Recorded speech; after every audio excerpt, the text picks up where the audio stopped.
Our next speaker is Tehillah Lieberman. She is an archaeologist with the Israel Antiquities Authority. She's been working for just a decade. Only it says here. I don't know. I feel like I've known you for excavating in Jerusalem, mainly by the Western Wall at the amazing excavations underneath Wilson's Arch, just next to the Kotel. Tehillah is writing her dissertation on a topic that is so great and well worth exploring about women in the late Second Temple period from an archaeological perspective. So talk about the things that we couldn't see, but now can see better. So Tehillah, thank you. Thank you. Hi, everybody. Thank you for inviting me. I'm so happy to be here. Okay, so in this lecture, we're going to focus on Jerusalem during the Hasmonean period, specifically under the reign of King Alexander Jannaeus.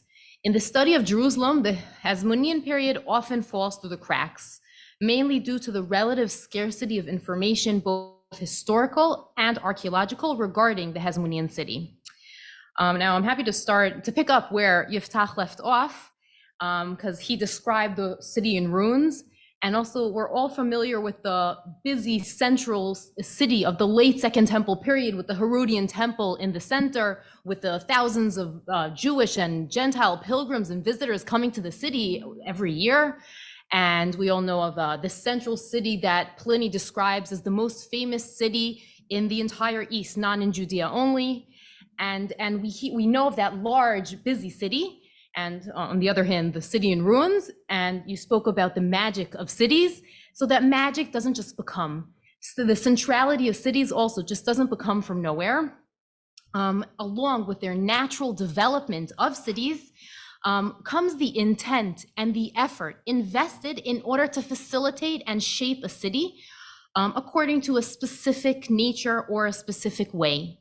In this case, we're going to talk about we're going to sort of outline some of the practical actions led by one of the Hasmonean leaders in order to situate Jerusalem as a dominant central city, as the capital city.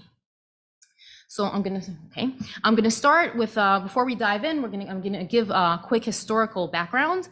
After the Maccabean revolt led by Mattathias and his sons, Judah and then Jonathan, Simon was the only son alive. So he was the one who established the Hasmonean state and the Hasmonean dynasty, which is actually a Simonite dynasty. It's Simon and his descendants. He was granted autonomy by the Greeks. He then proclaimed independence in 141 BCE of the Hasmonean state. He was then elected by the people in Jerusalem, declaring it as the capital city of the newly established Hasmonean state. He was succeeded by his son, John Hyrcanus I, who was followed by his son Aristobulus I. Do you see that? Okay, whatever, he's over there. He's not in blue because he passed away within a year. And he was followed by his brother, Alexander Jannaeus, which is who we're going to focus on in this lecture. You see, he ruled for 27 years from 103 to 76 BC. And during his time, the Hasmonean state has reached its peak in terms of size and strength. Regardless of that, his reign is generalized as a never-ending battle, including inner conflicts and outer conquests and a vicious civil war that took place during his time. He was succeeded by his wife, Alexandra Salome, speaking about women in Second Temple period. This is quite unique to find a woman in such a position during the Second Temple period, followed by their sons, who didn't get along so well and basically brought an end to the Hasmonean state and to Jewish sovereignty in Israel until 1948.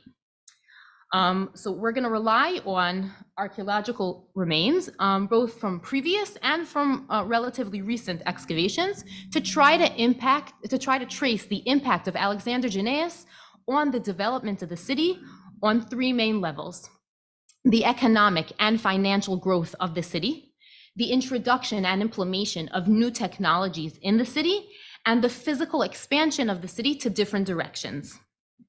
And I actually chose to start from a phenomenon familiar to anyone who ever worked in Jerusalem. I share that with all the privileged people who sit here who get to take part in the excavations in Jerusalem. No matter what period you excavate and no matter where in the city you're excavating, chances are the numismatic assemblage, the coins you find in that excavation, are going to contain many Alexander Jannaeus coins, to the extent that the high chances are that the Jannaeus coins are going to be the most common series you find in an excavation, even from any other period. This sort of feeling I share, I said, with all my fellow archaeologists, is backed up with phenomenal statistics. Follow the numbers. 25,000 coins have been found in Jerusalem from all periods until today. That's an estimate number. 5,500 of them are Jannaeus coins. In other words, 22% of all coins discovered in Jerusalem from all periods are coins of King Alexander Jannaeus. If you bend down, pick up a coin from the floor, chances are almost 1 to 4 or 5 that that's going to be a Jannaeus coin. That's unbelievable. Now, there's no technical reason for this bias. It's not like the Jannaeus coins were exceptionally large or well preserved or made of very expensive metals. This abundancy of coins apparently attests to a rapidly increasing economy. Under the reign of Alexander Jannaeus, Jerusalem becomes an economic center with many financial opportunities, with the temple in its center, the administration, the government, the military headquarters, all attracting residents, merchants, artisans to the city with the increasing economic activity. Now, this financial growth did not stand on its own. We're going to pair it here with some other endeavors we're going to discuss right now. Now, I want to take you to Wilson's Arch, which is located at the foot of the Temple Mount, with that small red rectangle over there, right along the western wall of the Temple Mount. Wilson's Arch is the final arch in a series of arches making up a bridge, which granted access to the Temple Mount for people and for the water aqueduct to reach the Temple Mount. Now, excavations took place underneath Wilson's Arch for the past few years. Really unbelievable finds, but I want you to ignore all the distractions for a minute and just focus on this wall over there. Do you see the blue arrow? It's a little low, I'm sorry. This wall runs from the southwest to the northeast. It does not share its orientation with any of the other structures around it, including the Western Wall and Wilson's Arch itself. It was constructed of very large stones, bonded together by very thick, yellow cement-like mortar. The mortar was so hard that in order to take it apart, we needed to use a hammer drill. And it was so strong that all the later structures, including Wilson's Arch itself, including, you could see on the ends of the walls over here of a theater-like structure, which we're not going to discuss today, and a water channel that was carved into this wall. This mortar-like cement was strong enough to hold them all as a foundation. If we look at it on a plan, okay, we're looking at this wall over there. That's the southern face of it. It was exposed to the width of 8 meters and the length of about 13 meters underneath Wilson's Arch. On the east, it originally reached the Temple Mount, though it was cut by later construction. You could also see how it doesn't share the orientation with any of the other structures around it. It's like on a diagonal compared to the other walls around it, which are really lined up nicely. Because this wall that we're talking about predates all those later structures. This yellow cement-like element was exposed in previous excavations as well by other archaeologists, allowing for the reconstruction, of course, extending beyond the limits of Wilson's Arch, allowing for reconstruction of an element that was 14 meters wide and 100 meters long. It was a massive monument crossing the Tyropian Valley from west to east. Already in the 19th century, Warren and Conder identified this element as it's a little hard to see, but the line of the first wall of Jerusalem. It does, in fact, continue the line of the first wall of the city exposed by Avigad in the upper city, and it also follows the description of the first wall described by Josephus, corresponds at least to that description. Other opinions interpreted this element as a pathway to the Temple Mount or as a dam wall, D-A-M. But is this, in fact, the first wall? Historical sources imply that the city of Jerusalem was already fortified by the first wall in 134 BCE, protecting it from the siege of Antiochus VII during that time. And segments that were previously discovered of the first wall, unfortunately, in previous excavations, vary in construction method, and they're each built a little differently. So there's not one wall you could say, oh, that's the way the first wall is built. It's a little complicated. And also their dating is far from conclusive, all those different segments. From a stratigraphic perspective, the small segment discovered underneath Wilson's Arch can only be dated prior to the late 1st century BCE. This is way after what we're talking about. But C14 samples that were taken from within the yellow mortar material date to the first half of the 1st century BCE. So it is in fact too late to be the fortifying wall of the city in 134 BCE. So perhaps this massive cement-like element is in fact later than 133 and not at all part of the city wall. But before I propose such an idea, I'm going to have to quickly go over the walls of Jerusalem for those of you who are unfamiliar. So there are a few of those in this room. So these are the walls of the city during the Second Temple period. The first wall, referred to as the first wall, follows the line of a wall from the Iron Age period. With the yellow segment we discussed earlier over there, see it all, crossing the Tyropian Valley. I'm going to skip the third wall. I'm going to skip to the third wall. We're not going to discuss it today. It's just so you should know where it is on the map. And whenever someone ever mentions the third wall, that's what they're talking about. We're not going to discuss it today, though. We are going to discuss, though, the second wall. That is critical for our topic here today. Following Aviona, Kloner, Geva, and others, we're going to date the construction of the second wall to the early 1st century BCE. Its exact route has been debated, but that's not so important for this issue. What you could see on this plan, though, is that once the second wall was built, expanding the city northward, this part of the first wall was no longer needed in order to protect the city from the north. Perhaps this massive cement-like element marks a change in the original function of the city wall. Once the second wall was built and the first wall was no longer needed as a fortifying wall, it was converted into a massive dam crossing the Tyropian Valley. If that's true, the dam wall is a later modification of an earlier city wall. It was modified once the city extended northward with no need for the first wall in that area anymore. At this stage, the cement-like mortar was casted into the already pre-existing wall, creating a massive monument crossing the valley, cultivating runoff water, and supplying water to the newly settled residential quarter on the north. Its robust composition, its width, and its length also allowed for a pathway accessing the Temple Mount to be upon it. The size of this element, its function in the valley, along with the cement-like mortar, attest to novel technology that basically changed the landscape of the city during the Second Temple period. Now, this dam wall is not the only progressive water controlling project at the time. We also know of the low-level aqueduct. The low-level aqueduct conveyed water from the area of Bethlehem to the Temple Mount in Jerusalem. It was 23 kilometers long, including 2 rock-cut channels. You see one of them here. And it had a consistent minimal slope its entire length. It demonstrated the finest aqueduct technology of the time. For the first time, Jerusalem does not have to rely on a single spring or on seasonal rain. The aqueduct guaranteed a consistent supply of water.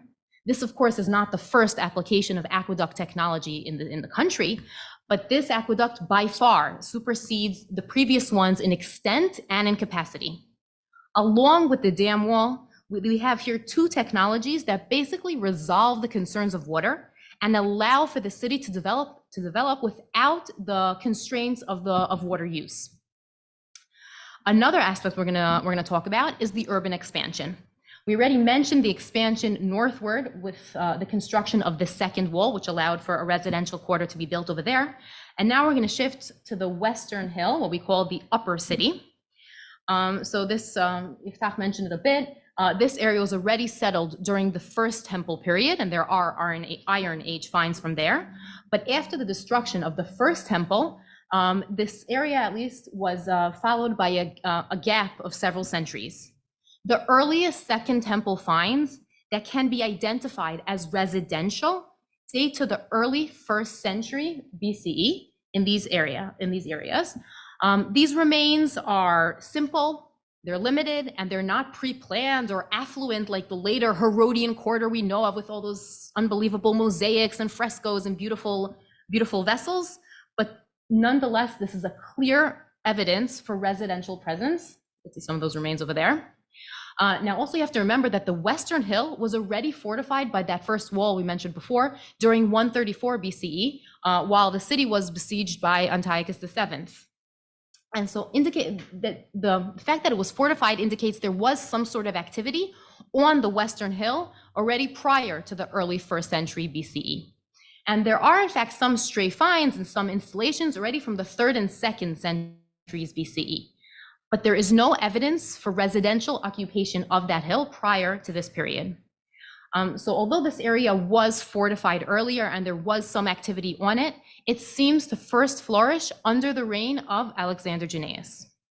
Now, if I go down to the southeastern hill, which was mentioned here before, this, as opposed to the Western Hill, this area was settled successively from the First Temple period, as Yiftach just showed us all.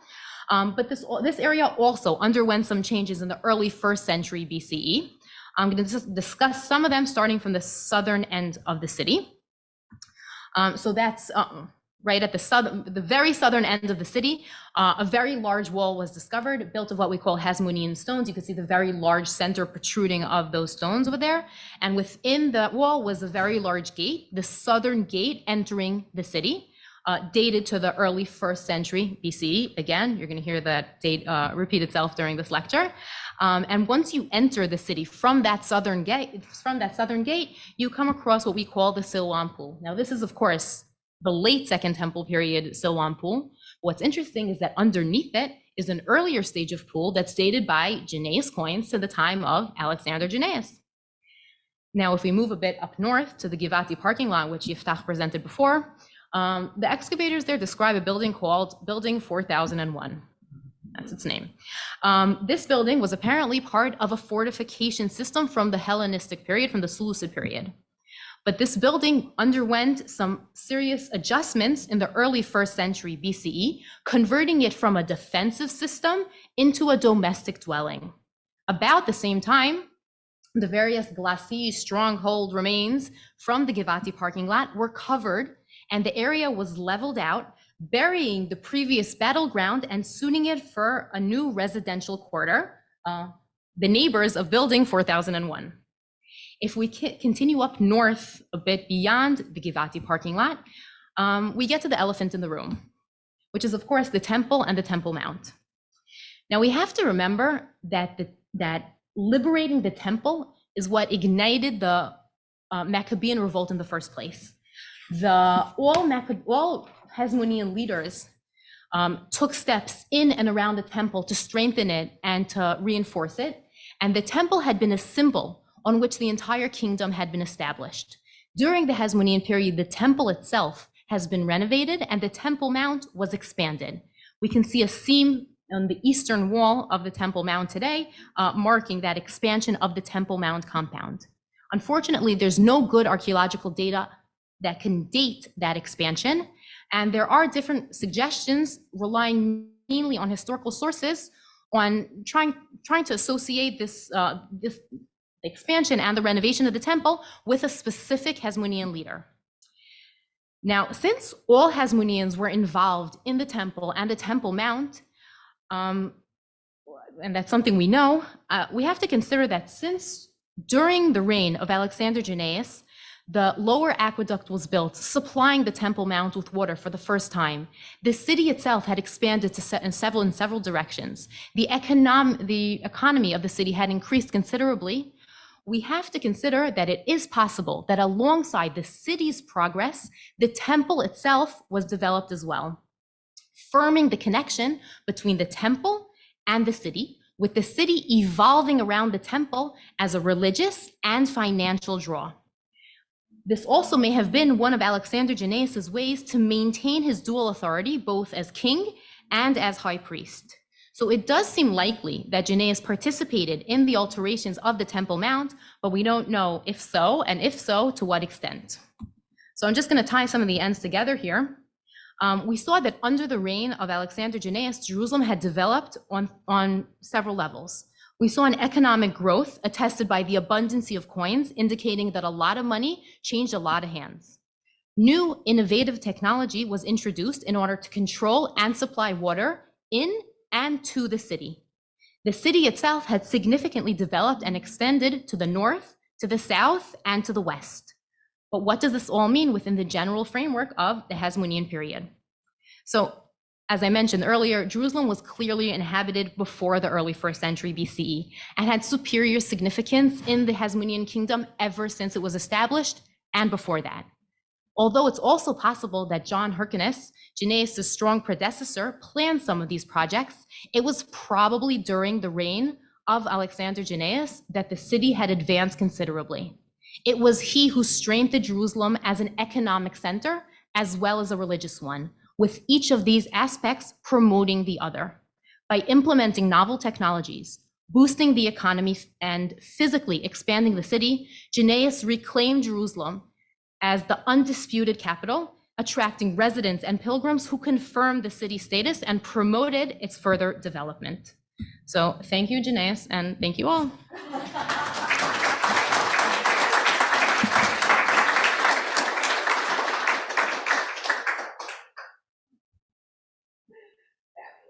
Thank you, Tehillah. Questions for Tehillah? None.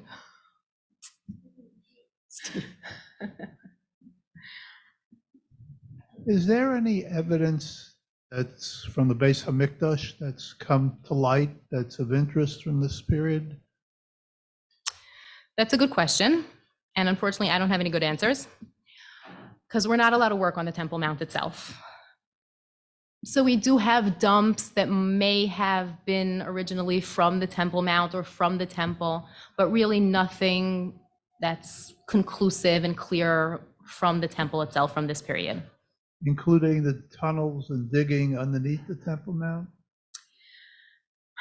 So we do have, so I showed we have what the Wilson's Arts excavation is from the western, what we call the Western Wall tunnels. So we do have Hasmonean presence in the area surrounding the Temple Mount, which in my view at least indicates that there was Hasmonean activity on the Temple Mount itself as well. And they asked before about the Persian period if there was any monumental construction or any major government buildings. So we do see that in the Hasmonean period. We see monumental buildings, we see city walls, we see water. So we do see that for the first time, well, during the Second Temple period for the first time. Thank you. So I guess everybody's gonna have to enjoy their coffee break. Yes, thank you. Thanks so much. This talk was really helpful for me thinking about the big picture. But I'm curious about the money, not so much the coins, although they're evidence of my interest. Where is the wealth coming from? And can you talk a little bit about that and how you think it might relate to the possible development of the Temple Mount? Sort of like chicken egg question. It is, so it is a chicken, the temple and the money is a chicken egg question. It's sort of like a circular argument, but you asked about the wealth. The amount of money does not necessarily represent wealth. Almost all of these coins are bronze coins. There's no gold at all and very little silver, if at all. So it doesn't necessarily mean that it was a very wealthy kingdom as much as it means that there was just a lot of financial activity. There was a lot of change needed. There was a lot of money. Like if you go to an arcade, there's a lot of coins. They're not worth a lot of money, but they're just a lot of them. So it means what usually in in numismatics, what a lot of change means is that there was a lot of work taking place. There were a lot of people that had to pay salaries, and then those people who got their salaries went out to the market. There was just a lot of money going on. So it's not necessarily wealth as much as activity.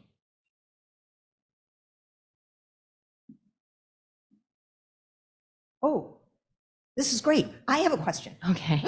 This is excellent. I would like you to back out and talk a little bit about the surrounding landscape. So I was very inspired by what was the phrase you used, Yuval, the Syrian syntax of the landscape surrounding Jerusalem.